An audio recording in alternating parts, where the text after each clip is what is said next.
So it's now roughly about 4 or 5 months since I last said I was gonna make a go at diabetes, that I was gonna start documenting things for myself to see if I could see better trends, get the carb counting better, get my ratios better, so on a daily basis I could kind of just be better at it, to not fanfaronate, like not go on about it. That's basically the simplicity of it. I just want to get the daily routine better and get the vagueness out of it, because that's what it is a lot of the time. Unfortunately, I just didn't do anything.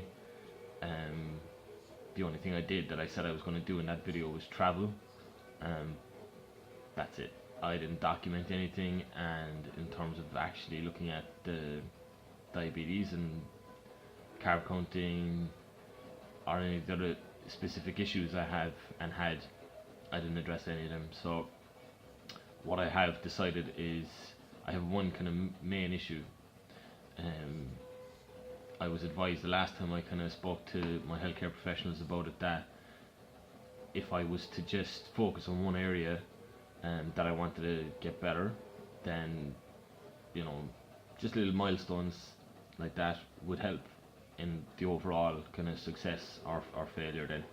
So the specific area of issue that I have is my waking my waking sugars.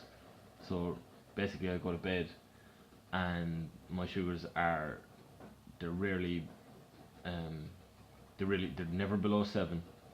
They're very rarely below 7, and a lot of the time I actually spike during the night.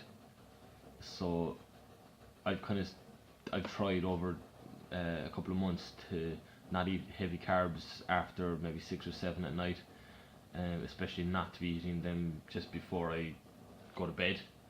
But that doesn't seem to be actually making specific difference.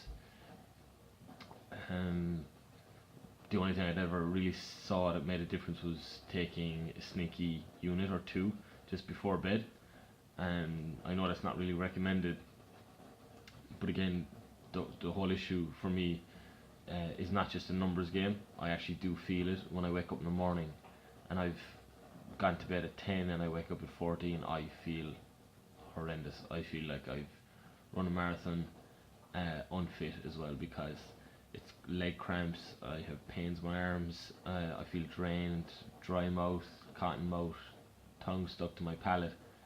And the mornings that I wake up and I have, my levels might be excuse me, my levels might be about 4 or 5 going to bed, and therefore they really won't go above 10 again unless I eat some form of carb before bed, either without any insulin or just without the proper ratio. I'll still spike, but waking up at 7 and waking up at 14 are incomparable. So that's the first thing. Unfortunately, this morning I woke up and it was 11.9, so 12, having gone to bed at 12. Um,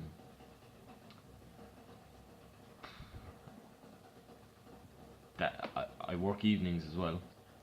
At the moment I work evenings, and it's a bit more difficult, but the whole thing is an effort on my part. That's all it is. It's just